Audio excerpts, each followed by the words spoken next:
All right, guys, we're just getting set up here to ready to go live on all our platforms here, real quick. For all of you that are joining us right now, good morning. It's a Monday morning. I'm excited to get this day started, get going with this whole thing. A lot of different things to cover, and including our takeaways from the NFL in Week 7. First of all, we thank you guys for joining us again.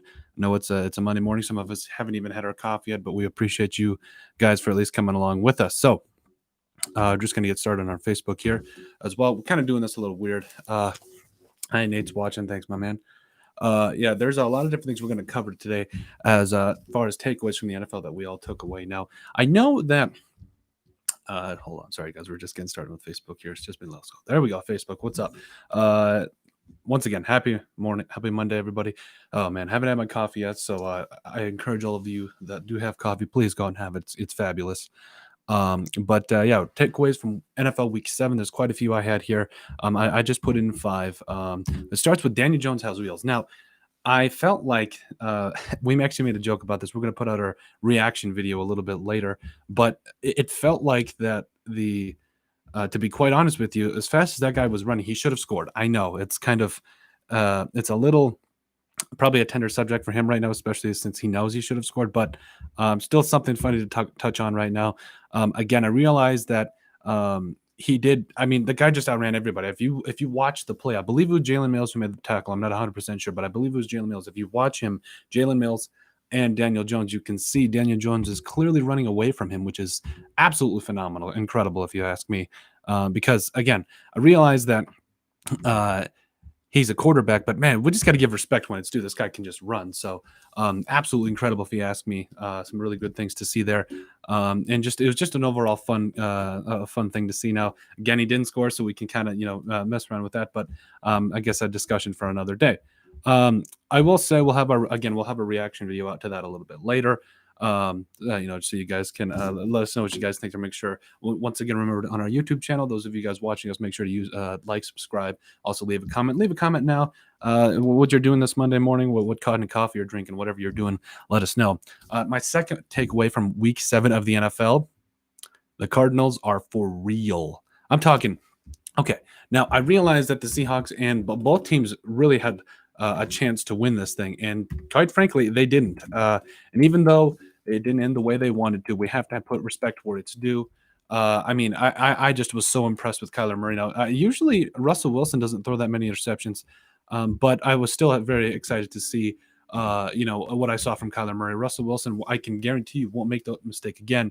But in the end, it was absolutely incredible to see what both quarterbacks do. It was a lot of fun. It's gonna be a pretty good game tonight between the Bears and LA. Even though everybody's saying that the Bears are the worst 5-1 team ever, but hey, it is what it is, and on we go, as my grandmother would say. Anywho, so I'm just pulling up the stats here because it truly was an incredible game from all aspects. I had Kenyon Drake on fantasy. Little disclaimer: he didn't do very well, but that's how life goes. Tyler Lockett had 3 touchdowns. If you don't have Tyler Lockett on fantasy, trade for him, because this man is going off. And he deserves a lot of credit, because and Russell Wilson, I mean, just some of the throws this man makes when it comes down to it is just incredible. So the Cardinals went on to win 37-34. And like I said, so Russell Wilson threw 3 picks, but he also threw 3 touchdowns. He was 33 of 50 for 388 yards. He also ran 6 times for 84 yards. And Carlos Hyde, 15 carries, 68 yards, and a touchdown. Now, it was a pretty good evening for him. Tyler Lockett, like I mentioned, had 3 touchdowns, but overall he had 15 catches for 200 yards, and he had a great night as well. So a lot of great things to see, a lot of great things to be excited about. Especially if you are a Cardinals fan or anybody that has Tyler Lockett on fantasy.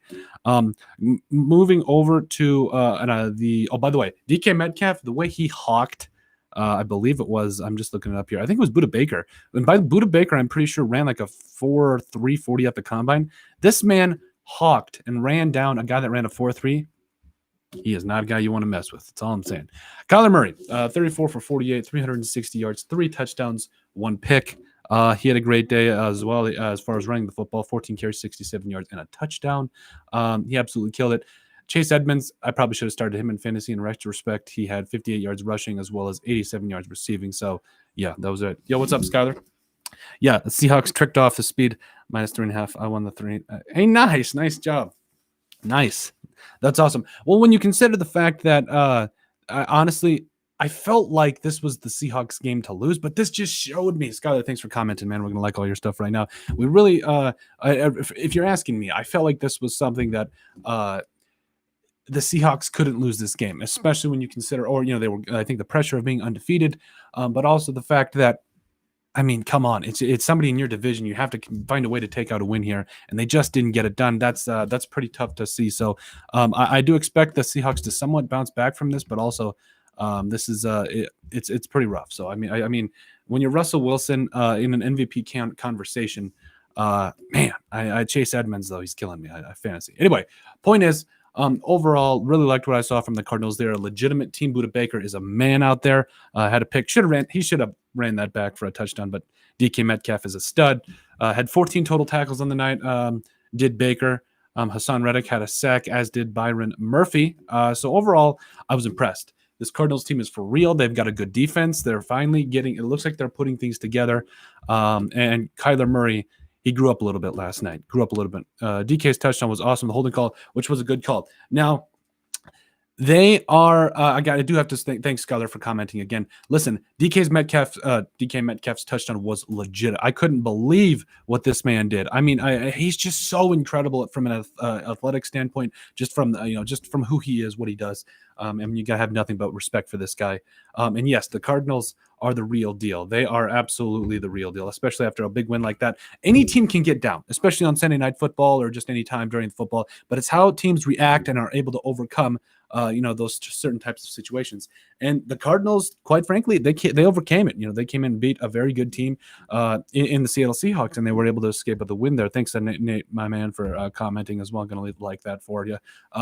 Anyway, no, it was absolutely great to come out and see how these guys played. I mean, this was a statement game for the Cardinals. They came out and proved something, especially with how they played. So I'm excited to see what this means for the Cardinals moving forward. I didn't expect him to be this good right away, but Nuke Hopkins is still the real deal. I love Nuke Hopkins. I really do. He's just awesome. So no, really good things to see here. Cardinals are 5-2. Seattle's sitting at 5-1 right now. So going to be some great things there. Christian Kirk had 2 touchdowns too, so he had a good day as well. Larry Fitzgerald. If you don't love Larry Fitzgerald, you are some kind of a mob boss, because Larry Fitzgerald is just awesome. I just love Larry Fitzgerald. I really do. So I apologize if I miss anybody's comment. I am doing it like across Instagram. I'm doing it across everything right now. So there's a lot of different things that I'm trying to do right now. So I just appreciate you guys' patience as we get through this. Now, point number 3, takeaway number 3. The Patriots could be in trouble. I'm talking, okay, so it's one thing if the defense is the absolute Achilles heel of this team, or of the offense. That's just like the Vikings. The defense is clearly not getting it done.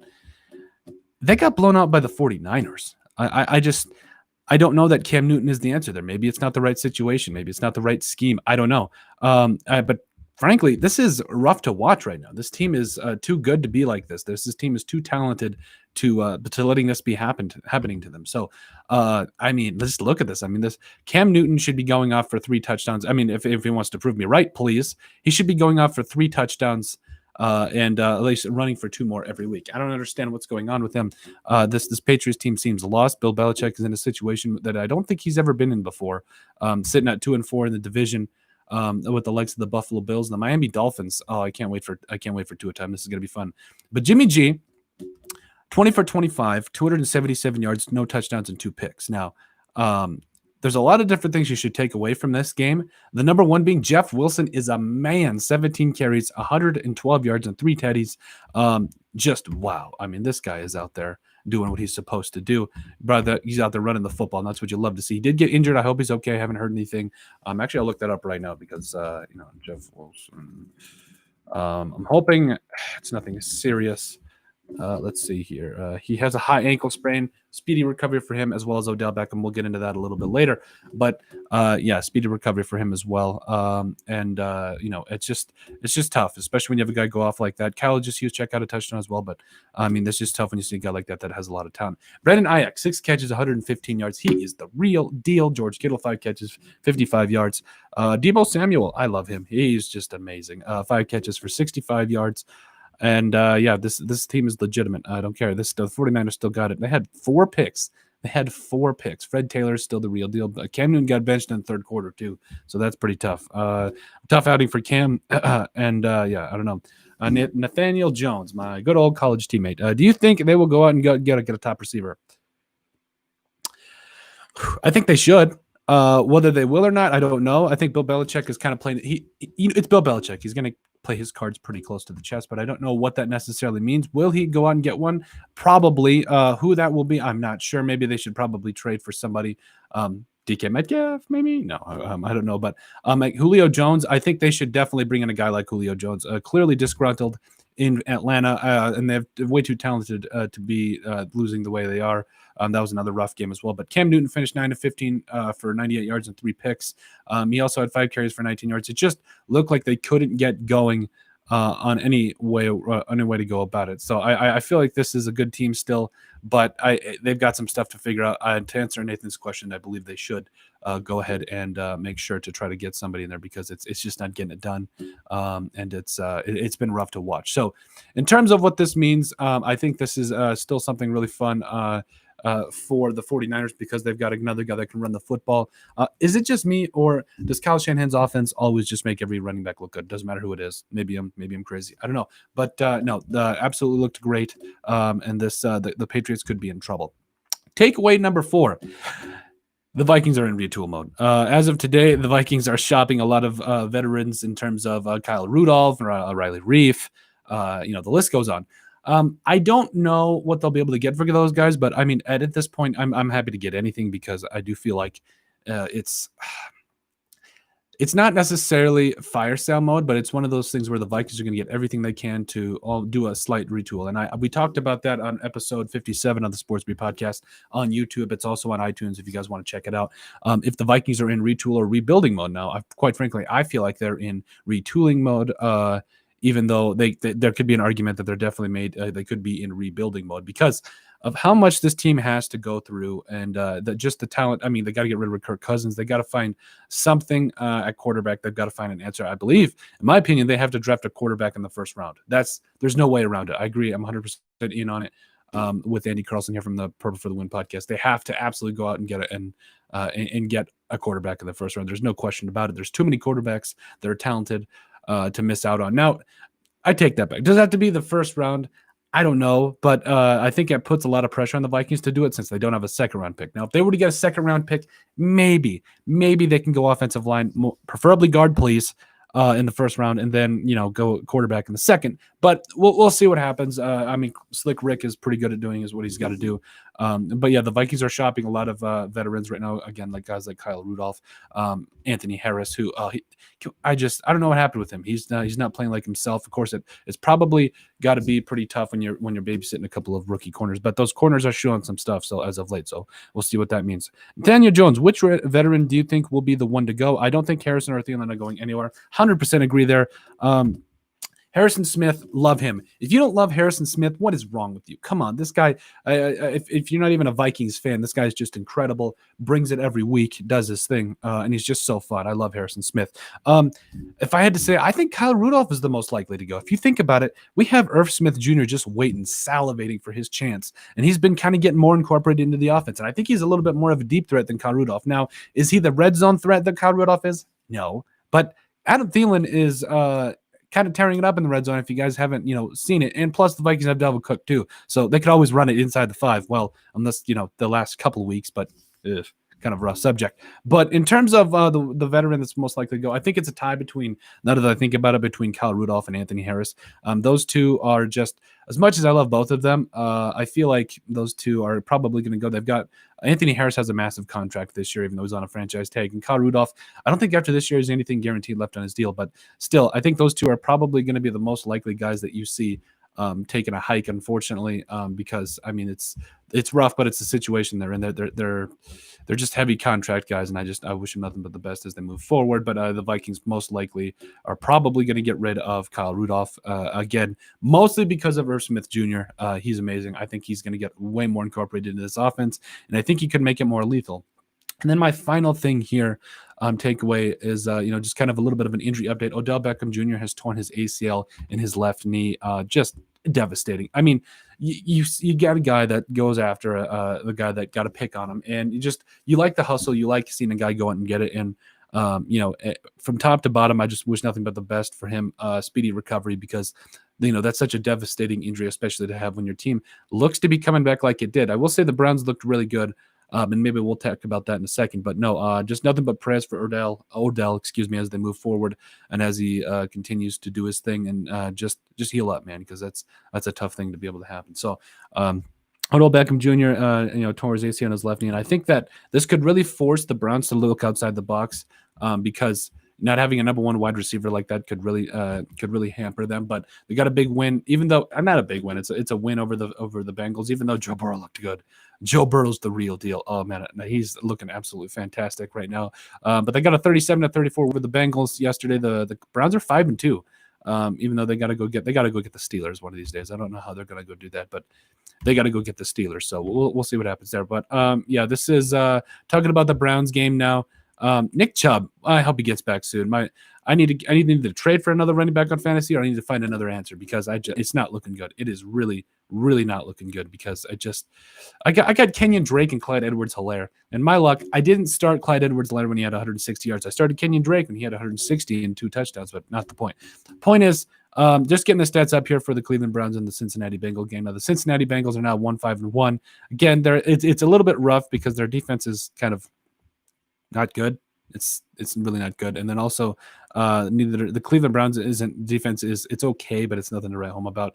Baker Mayfield, 22 for 20. I think I saw a stat. He went 0 for 5 starting out, and then he went like 22 of 22. It was crazy. This guy went off, and he threw for 297 yards, 5 touchdowns, and a pick. Jarvis Landry also threw a pass. You got to keep throwing with Jarvis. I'm sorry. Kareem Hunt, 18 carries for 76 yards. Rashad Higgins had 6 catches for 110 yards. Harrison Bryant, he's looking good as a rookie. 4 catches for 56 yards and 2 touchdowns. Donovan Pope-Jones with probably one of the craziest touchdown catches I've ever seen. That rookie just got put on the map. People better watch out for him. Kareem Hunt and David Njoku also had receiving touchdowns. Jarvis Landry finished up with 5 catches for 48 yards. Myles Garrett, God, he's looking like the real deal. 2 sacks, just putting constant pressure on Joe Burrow, though everybody kind of is, because Joe Burrow's offensive line needs some work. But this is pretty rough. Joe Burrow, I mean, I guess, love this guy. 35 for 47, 406 yards and 3 teddies. Just looking every bit of the real deal for that number 1 overall pick. Finally, the franchise guy that they're finally getting. Giovanni Bernard had a rough day of running the football. 13 carries, 37 yards, no touchdowns. Joe Burrow had another rushing touchdown after carrying the ball 6 times for 34 yards. Tyler Boyd, 11 catches, 101 yards, and a touchdown. T. Higgins, 5 for 71 and a teddy. And Giovanni Bernard also had a receiving touchdown after catching 5 passes for 59 yards.